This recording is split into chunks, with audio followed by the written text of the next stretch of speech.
Coloca para mim lá no telão, por favor, Isaías capítulo 41, versículo 9 e versículo de número 10.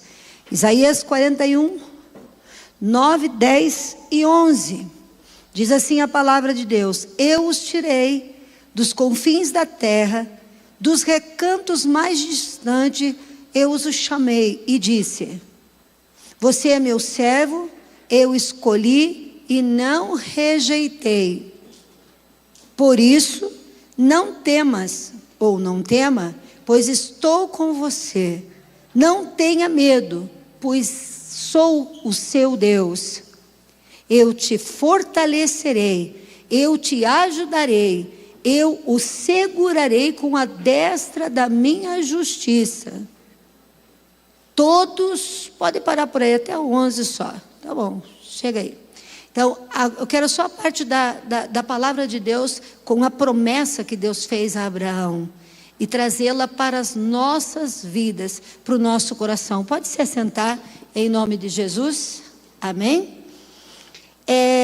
Não tenha medo, eu te tirei dos confins da terra.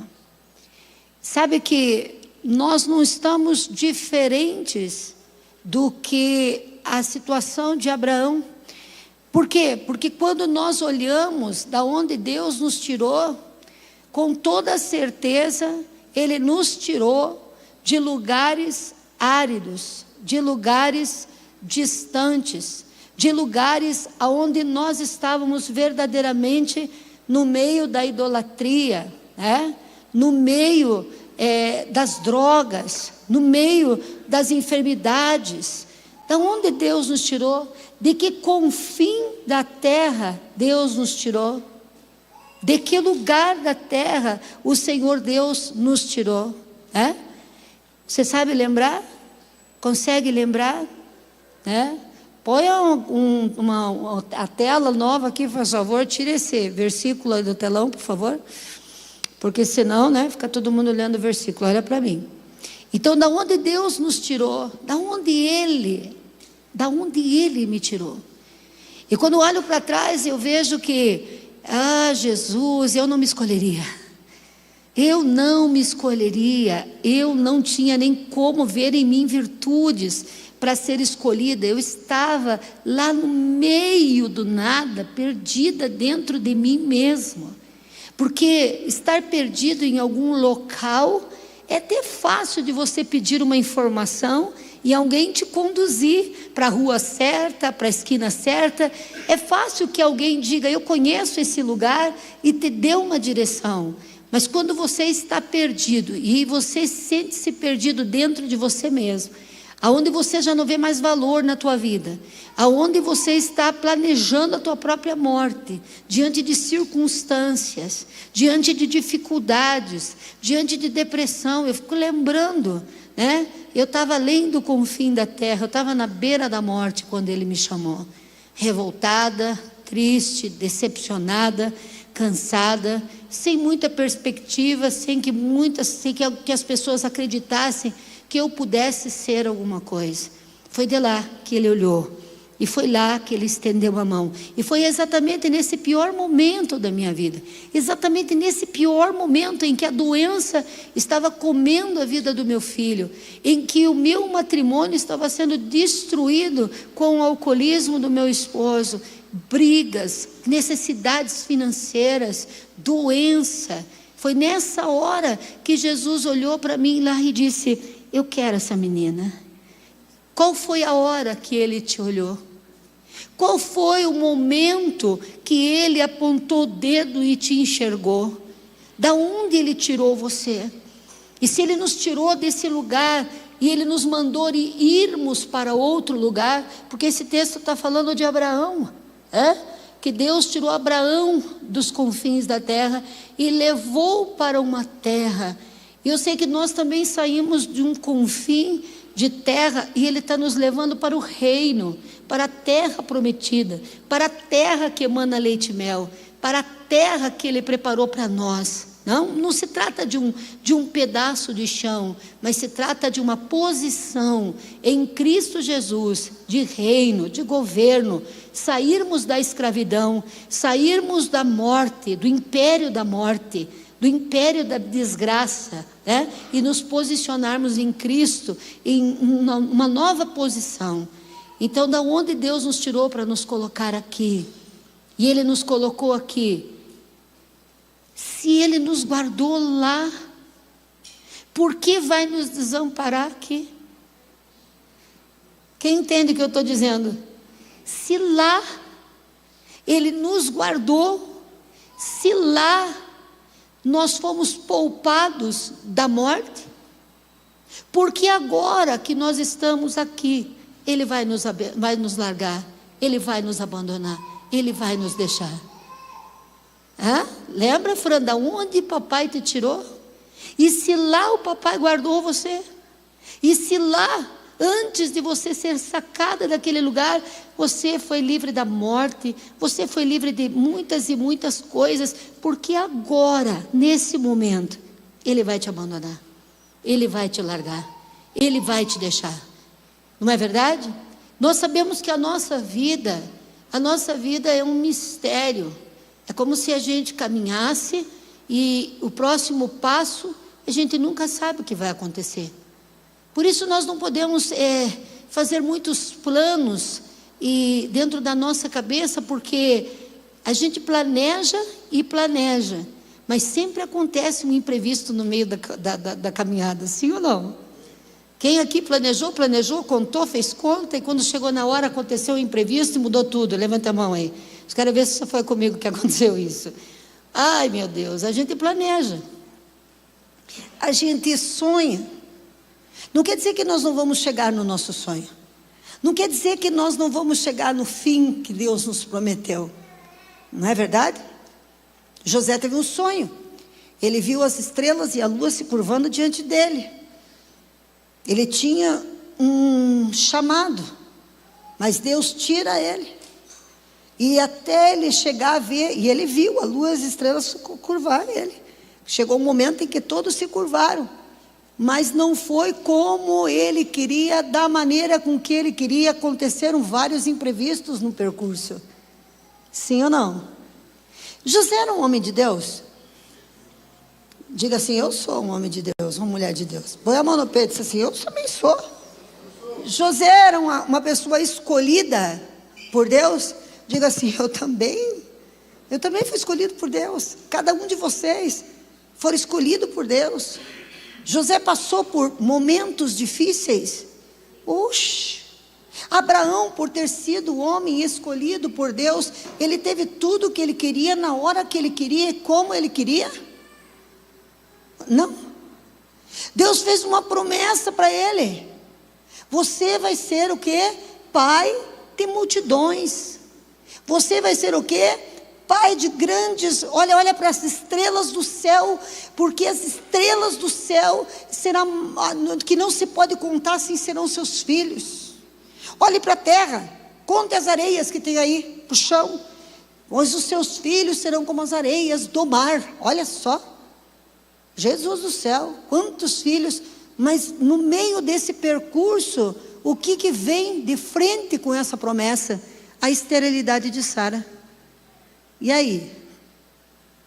Deus me prometeu, mas eu estou com uma mulher estéril.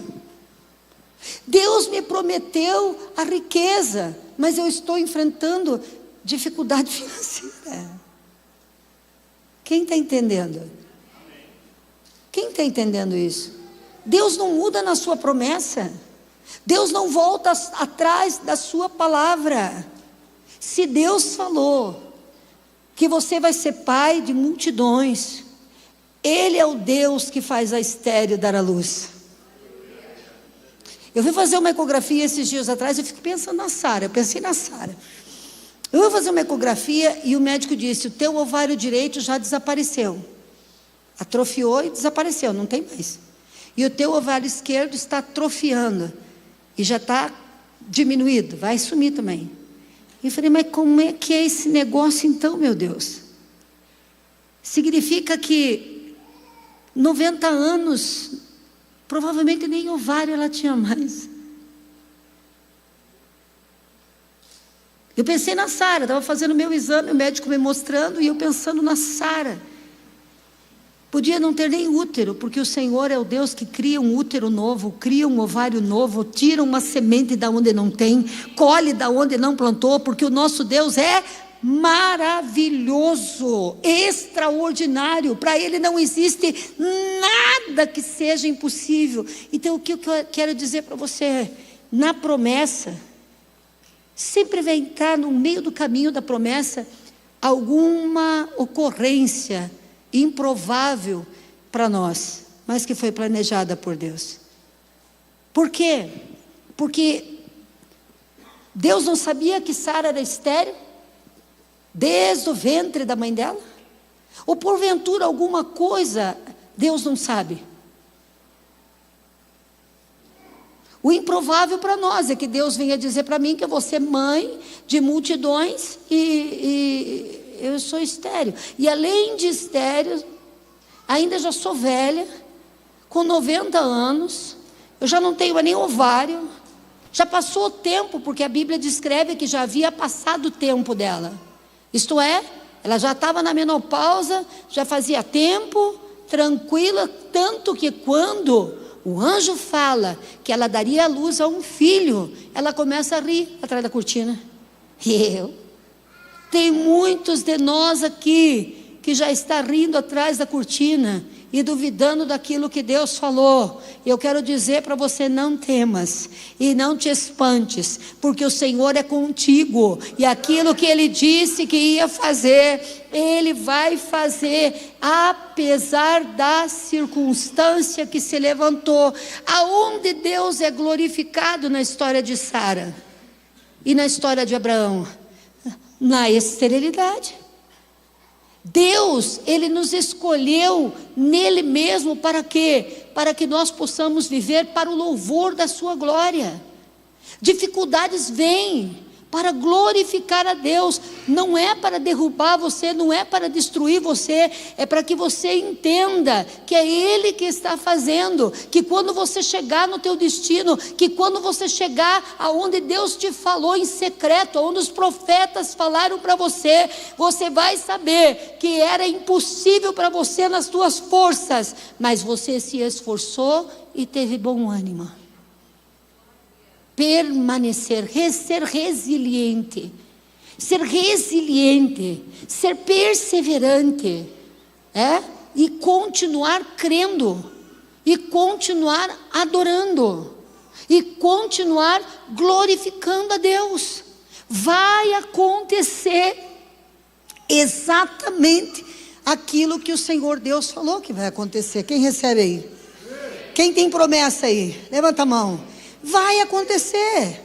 A circunstância, ela vai chegar para que você diga: Senhor, eu me esforcei, eu fiz tudo o que eu podia, mas o Senhor é o Deus do milagre. O que pensava José quando estava na prisão? Ele tinha promessa de que o sol e as estrelas, o pai dele mesmo disse: porventura, garoto da túnica colorida, você está pensando que eu, sua mãe e seus irmãos nos curvaremos até você? Ora, ora. Menino, leia a Bíblia para você ver que está lá. Mas de repente esse menino está lá na prisão, e o sonho que ele teve jamais saiu da sua cabeça. Quem é que teve um sonho profético? Sai da cabeça? Não sai da cabeça, porque você viu o teu futuro. Amém ou não amém? Um sonho profético é quando você sonha com o teu futuro, quando você sonha com o teu final. Não sai da tua cabeça, não sai da tua ideia, não sai. José estava lá na prisão, José estava lá junto com os marginais, estava lá junto com aqueles que foram condenados sem ter cometido crime nenhum. Você sabe o que as pessoas normais falariam? Deus me abandonou, Deus me largou, Deus me deixou, Deus me esqueceu. No fim, Deus estava lá com ele. Porque às vezes Deus vai nos conectar com o nosso destino em lugares que a gente menos espera e imagina. Agora, José não baixou a sua cabeça. Ele esforçou-se e ele teve bom ânimo, e Deus o segurou com a destra da sua justiça. Como que ele se esforçou? Ele foi o melhor prisioneiro que aquela prisão conheceu. Ele se esforçou, ele serviu as pessoas, ele cuidou das pessoas, ele trabalhou, ele tinha alegria no seu semblante. Ele nunca desistiu. Assim nós podemos ver a vida de cada grande homem de Deus. Nunca desistiram. Viveram circunstâncias. Apóstolo Paulo apanhava de ficar como morto. Ele se recuperava, voltava para o lugar de onde ele apanhou e voltava a pregar. Ele voltava a pregar e anunciar o evangelho. Por quê? Porque ele sabia o destino e a promessa, e nenhuma circunstância que se atravessasse no caminho, ele poderia dizer: o Senhor me abandonou, porque o Senhor me chamou para pregar o evangelho, e eu agora estou aqui apanhando, e eu agora estou aqui passando fome, e eu agora estou aqui passando frio, e eu agora estou aqui sem dinheiro, e eu agora estou aqui sem amigos, e eu agora estou aqui na prisão. Quem está me entendendo? Então, se Deus me escolheu, se Deus me chamou, a circunstância que eu estou passando, a batalha que você está passando, não significa abandono de Deus, mas sim um processo pelo qual você precisa ser formado, gerado. Deus nunca vai te abandonar, em circunstância nenhuma, porque foi Ele que te escolheu, e foi Ele que tirou você dos confins da terra, não para ser envergonhado, mas para que o nome dEle seja engrandecido e glorificado, e para que você, quando chegar na terra do teu destino, para que você, quando chegar na terra do teu testemunho, da tua glória, você, olhando para o teu processo, saiba: eu não chegaria aqui se não fosse Ele.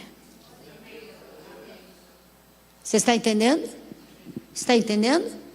Deus cuida não somente das coisas que nós vemos em nós, mas Deus também cuida das coisas de dentro de nós, que nós muitas vezes estamos completamente cegos e não conseguimos enxergar e não conseguimos ver, mas o Senhor vê, o Senhor trata, o Senhor fortalece, o Senhor reposiciona a nossa vida e nos leva para o nosso destino.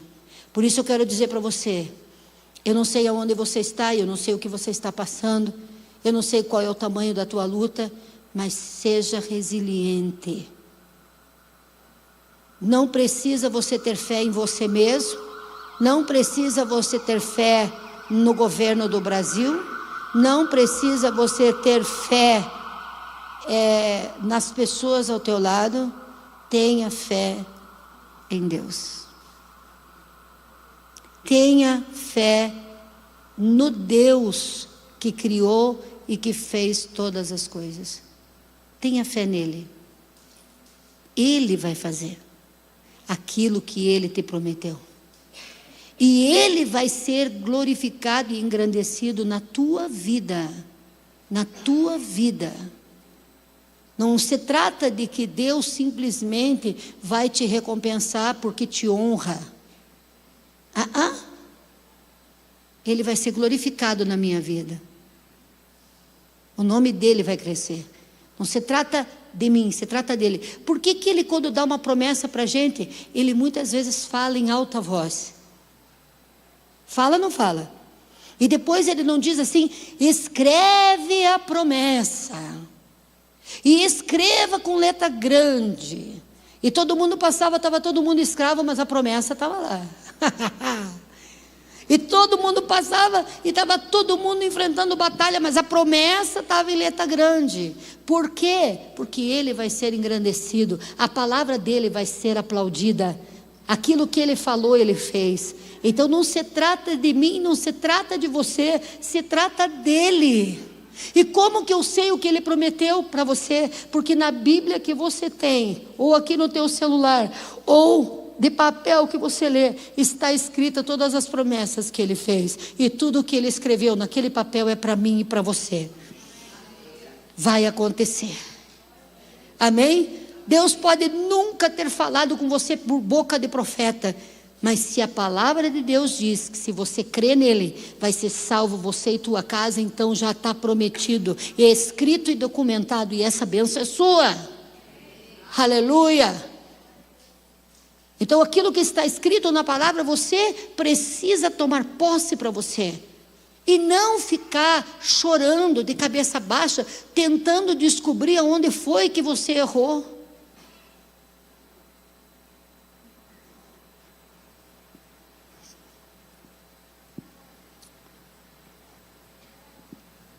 Aonde foi que eu errei? A Bíblia não diz que os nossos pecados são jogados no mar de esquecimento e deles Deus não se lembra mais? Quando nós estamos em Cristo, nova criatura somos? Apóstolo Paulo, depois que teve encontro com Jesus Cristo, e ele teve um novo nascimento, e ele nasceu como filho de Deus, e vivia somente para a glória de Deus, exclusivamente para a glória de Deus. Aonde foi que ele pecou na sua nova vida?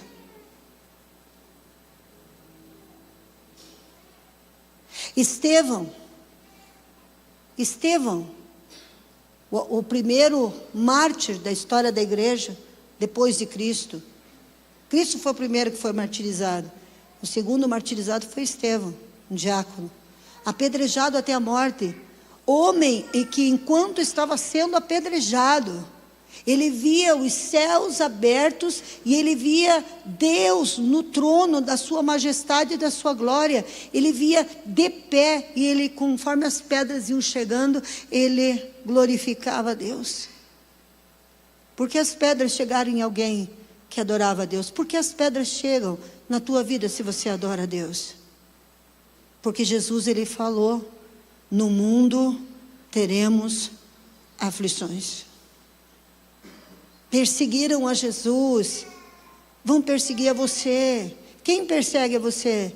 Os mesmos que perseguiram a Jesus, são os mesmos. Porque a nossa luta não é contra a carne, e a nossa luta não é contra o sangue. A nossa luta sempre foi e eternamente será, até o tempo da nossa redenção em Cristo Jesus. Enquanto tiver um ser humano vivo na terra antes da volta de Cristo, será contra demônios e principados. Muda-se o cavalo que Satanás usa. Amém ou não amém?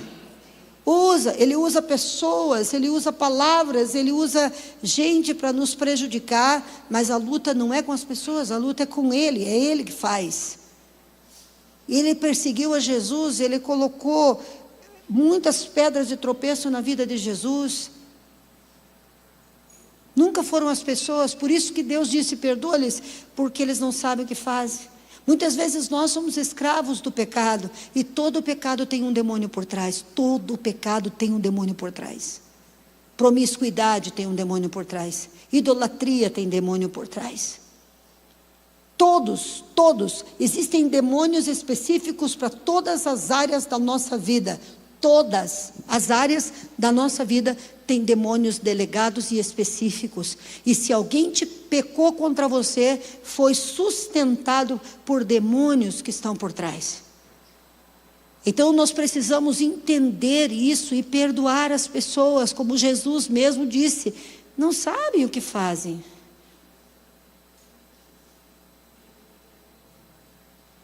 Assim como nós já fizemos coisas.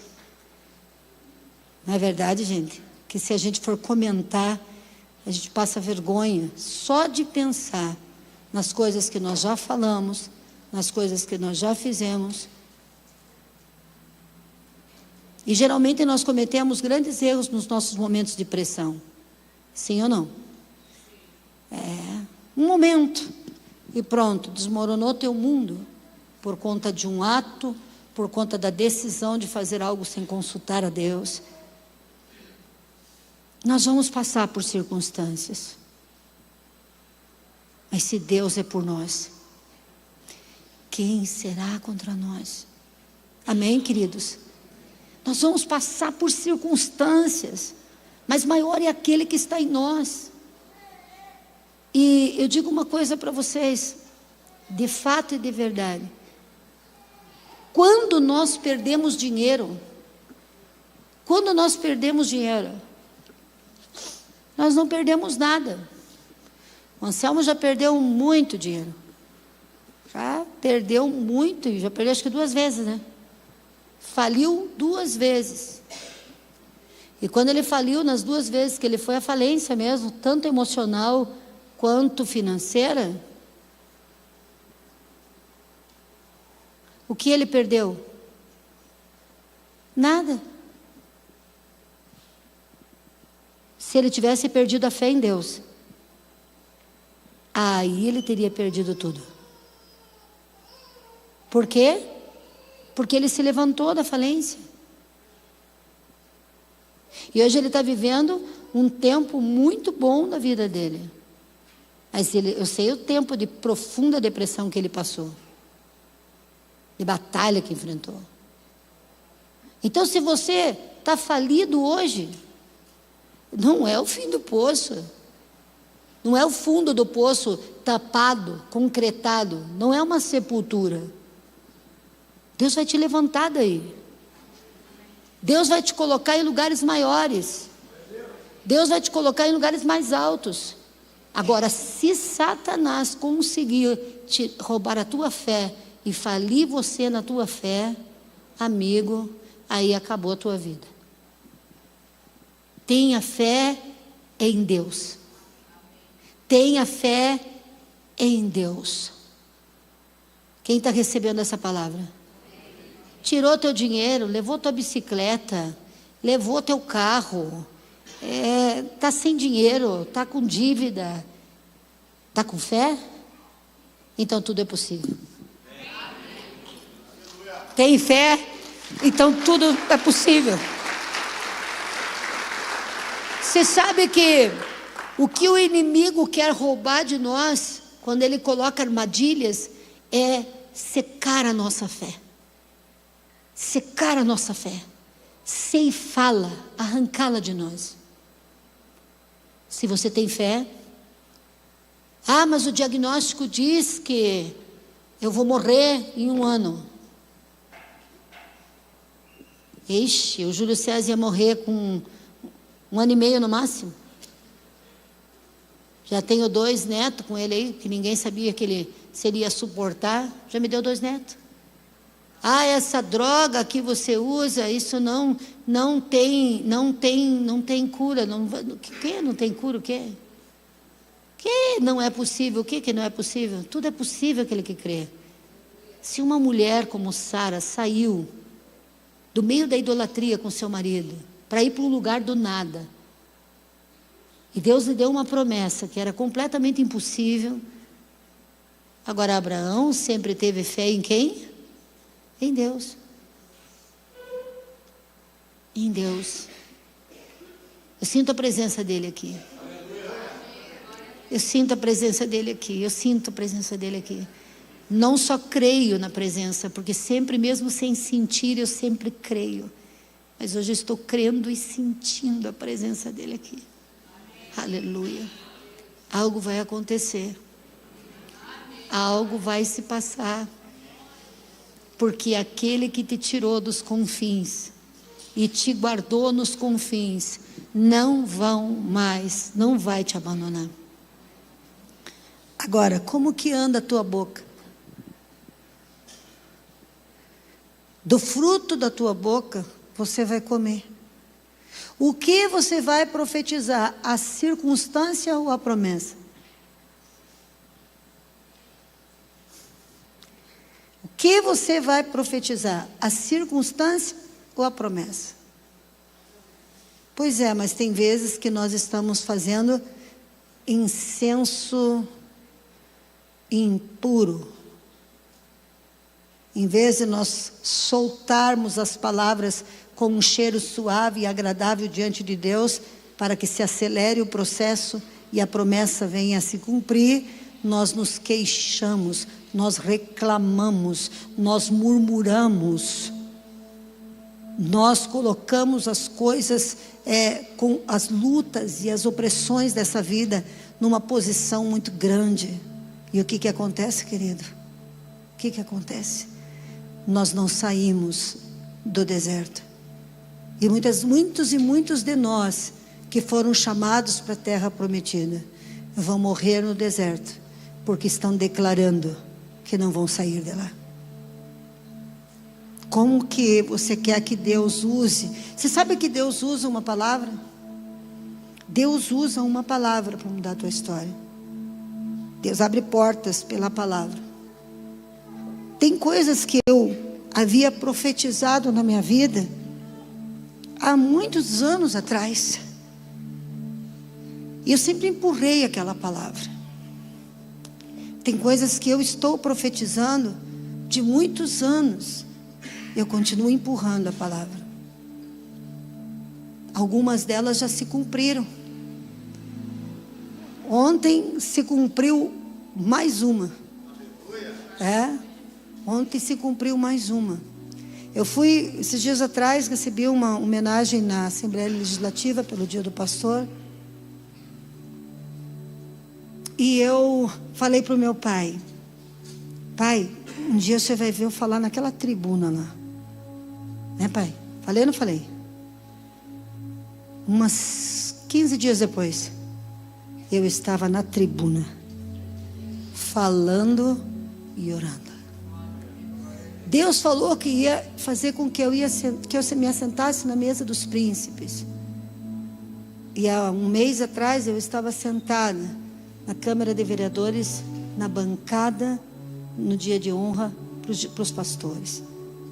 Então, quando Deus falou para mim isso, meu Deus, faz tanto tempo.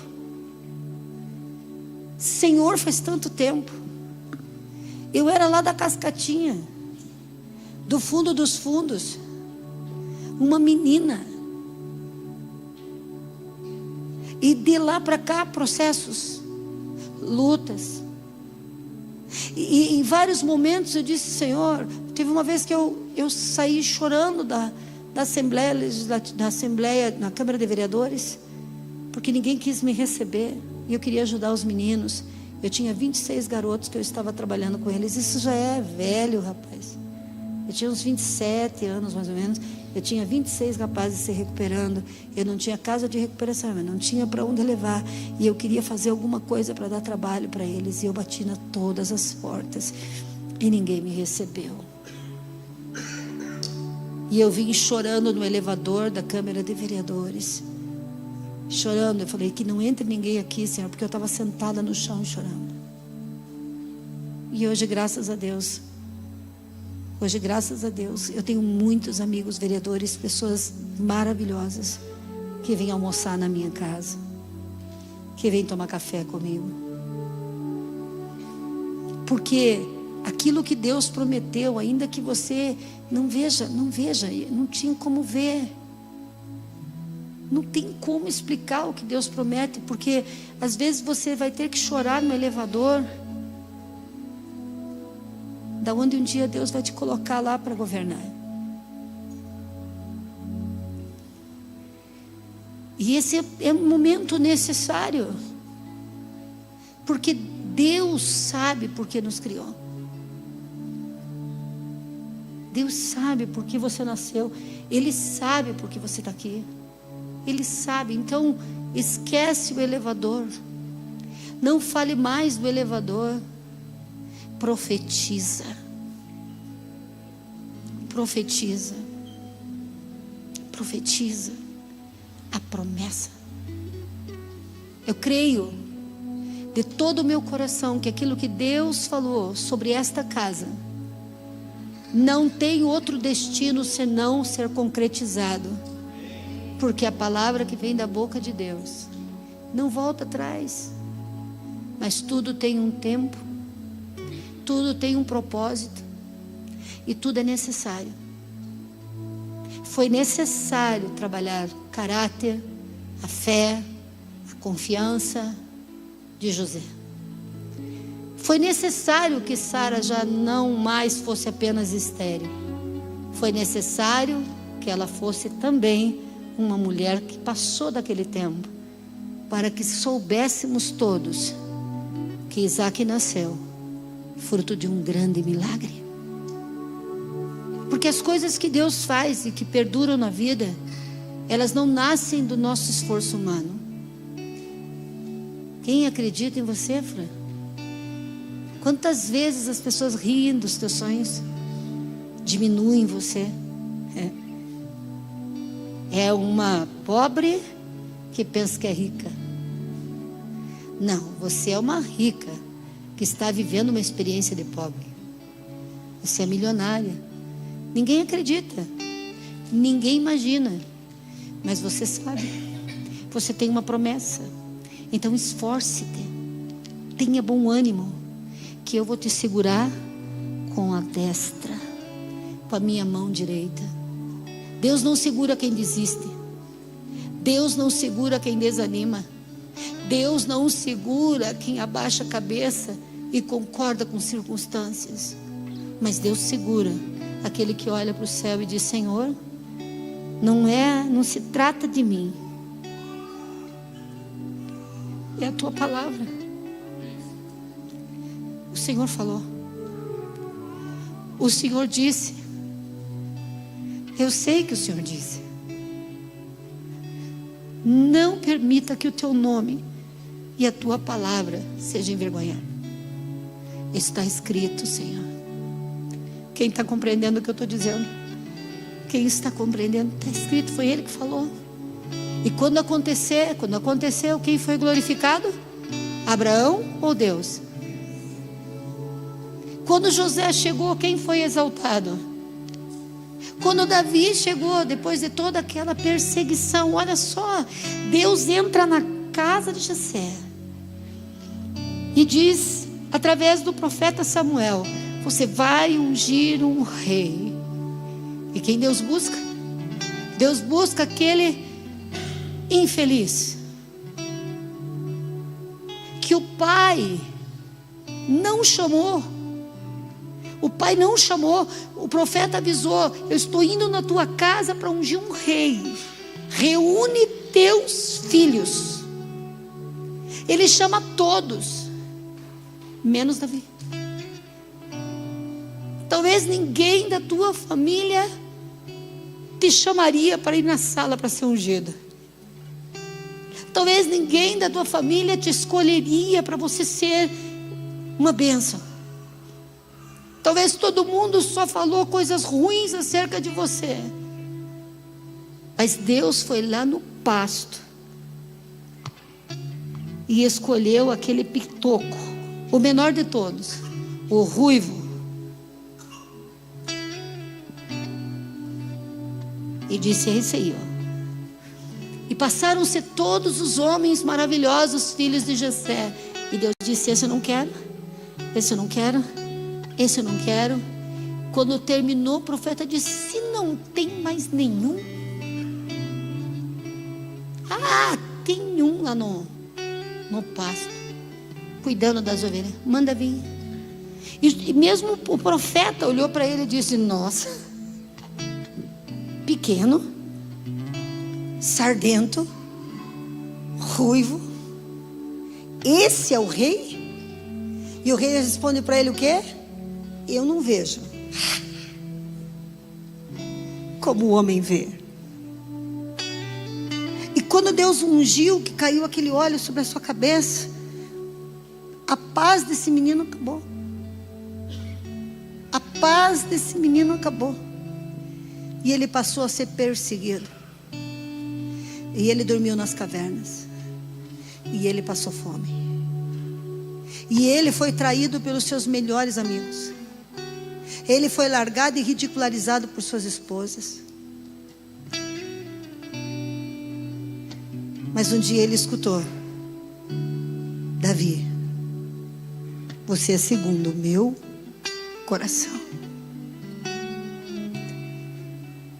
palavra de Deus não vai voltar vazia. As circunstâncias nunca foram maior que a promessa. E meio nas lutas que passou Davi, ele foi se esconder junto com bandidos, com marginais. Quem sabe disso? E sabe o que aconteceu? Ele conseguiu transformar aqueles homens em um exército de lealdade. Porque aonde está um homem segundo o coração de Deus, tudo é transformado. E esses homens, eles eram tão leais a Davi, tão leais a Davi, que um dia Davi disse: eu tenho sede. E um deles desceu dentro do acampamento do inimigo para trazer água. Davi ficou tão brabo com aquilo que jogou a água no chão. Você pôs a tua vida em risco por um copo de água. Mas eles defendiam a Davi. Davi precisava estar naquela caverna. Davi precisava estar naquela caverna, porque era naquela caverna que os rejeitados estariam, e que ele levantaria os homens mais leais da sua vida. Precisamos nos encontrar com alguém na caverna. Precisamos nos encontrar com alguém na prisão. Precisamos nos encontrar com alguém na angústia. Deus tem algo marcado. Mas pare de falar da circunstância, meu filho. Fala da promessa. Fala da promessa. Não olhe pelo diagnóstico do médico. Diz a palavra de Deus que Ele levou sobre si todas as nossas dores, que Ele levou sobre si todas as nossas enfermidades, e que pelas pisaduras dEle nós somos curados. Eu quero orar. Eu quero orar por você. E eu sei, querido, eu sei. Sabe por que eu sei o que acontece na caverna? Porque eu já dormi em várias cavernas. Eu já passei muitas noites acordada, somente chorando, adorando a Deus. E tenho passado muitas na presença do Pai. Sabe por que eu sei o que acontece nas prisões? Porque eu já tive muitas prisões de angústia, de ansiedade. Mas sabe o que? Seja forte, minha filha. Seja forte, meu filho. Eu te escolhi, eu te chamei. Essa circunstância é um processo para que eu te conecte com alguém ou com alguma coisa que você perdeu dentro de você mesmo. A gente muda depois da caverna. A gente muda depois do deserto. A gente aprende com isso. Nunca permita, Francileide, que diminua o teu sonho. Não importa se você tiver comida, se você não tiver comida, ande bonita, bem vestida, de salto alto, linda e maravilhosa, como uma milionária. É que nem eu falei, né? Se tenho que passar com luta, eu vou passar bonita. Eu já estou vestida, porque qualquer dia desse vão tirar fotografia da minha vitória. E eu tenho que estar bonita.